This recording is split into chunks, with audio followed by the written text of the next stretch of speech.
जब भी कोई रात के सन्नाटे में कालाघाट हवेली के दरवाजे से गुजरता तो एक काली परछाई देखकर उसे मुस्कुराती।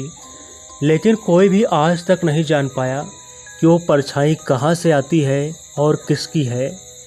नमस्ते दोस्तों, स्वागत है आप सभी का हमारे YouTube चैनल हॉरर स्टोरी पर।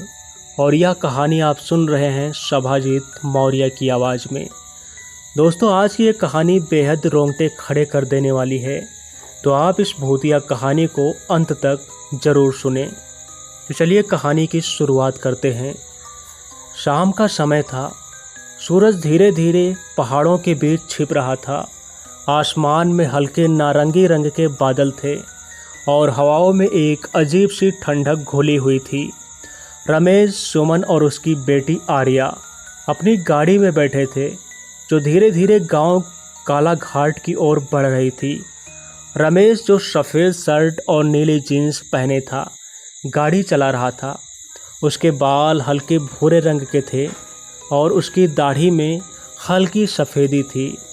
उसकी पत्नी सुमन, जिसने हल्की गुलाबी साड़ी पहनी थी, उसकी बगल में बैठी थी आर्या, जो हमेशा चुलबुली और हंसमुख रहती थी। पीछे की सीट पर बैठी थी, अपने छोटे हाथों में गुड़िया पकड़े। उसकी उम्र करीब 10 साल थी और उसने पीले रंग की फ्रॉक पहनी थी। हवेली के पास पहुंचते ही आसमान में बादल गहरे होते चले गए। हवेली के बाहर की सड़क पर कोई नहीं था। सड़क के दोनों ओर बड़े बड़े पेड़ थे, जिनकी शाखाएं आपस में उलझी हुई थी। सड़क पर चलते हुए उनके गाड़ी के पहिए की आवाज़ सन्नाटे में गूंजने लगी। हवेली का दरवाज़ा विशाल और पुराने ज़माने का था, लोहे की जाली से ढका हुआ। जब रमेश ने दरवाजे को धक्का दिया तो वो चरमराते हुए खुला। अंदर हवेली के चारों ओर अंधेरा था। दीवारें पुरानी थी, पर उन पर धूल जमी हुई थी।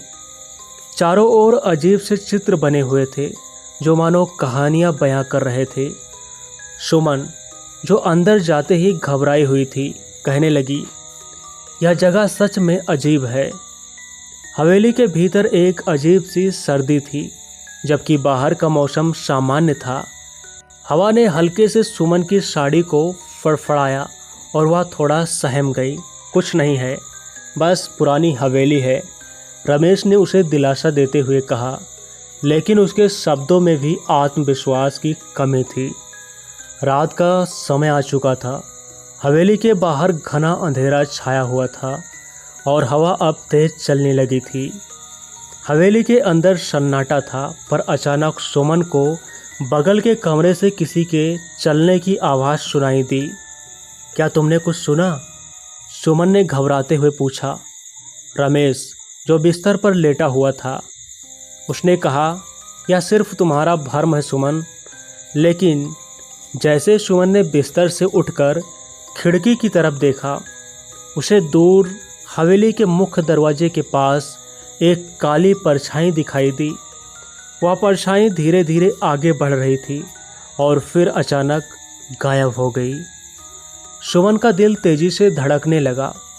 वहाँ कोई नहीं था, उसने रमेश से कहा, लेकिन रमेश ने उसकी बात को मजाक में उड़ा दिया। अगली सुबह हवेली के अंदर की चीज़ें अचानक से बदलने लगी। दीवारों पर जमी धूल अचानक से गायब हो गई।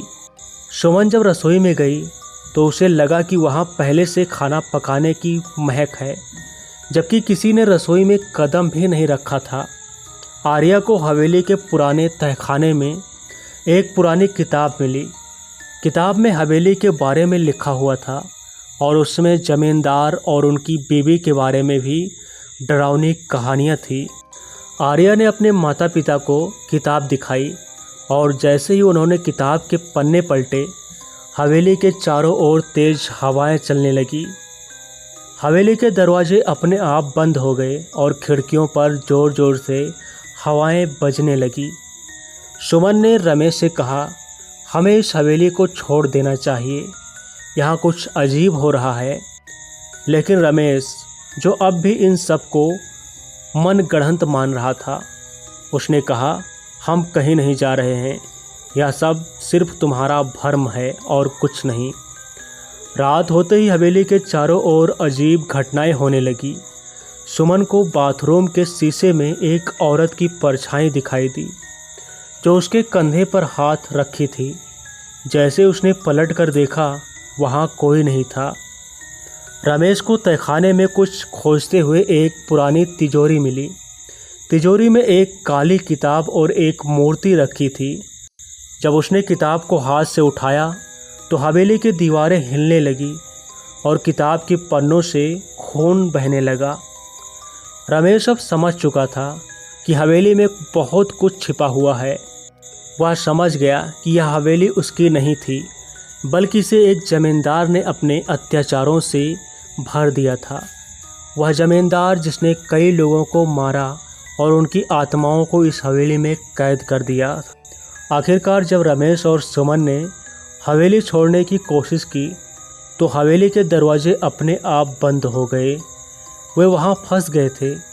हवेली के हर कोने से चीखें और आहें, सिसकने की आवाज़ें और हर परछाई अब उनकी ओर बढ़ने लगी।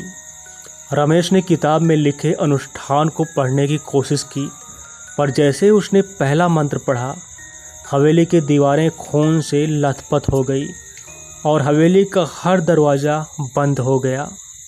रमेश और सुमन किसी तरह हवेली से बाहर निकलने में सफल हुए, पर जब वे हवेली के बाहर खड़े होकर राहत की सांस ले रहे थे, तभी हवेली का दरवाज़ा फिर से खुला और वहाँ वही काली परछाई उन्हें घूर रही थी।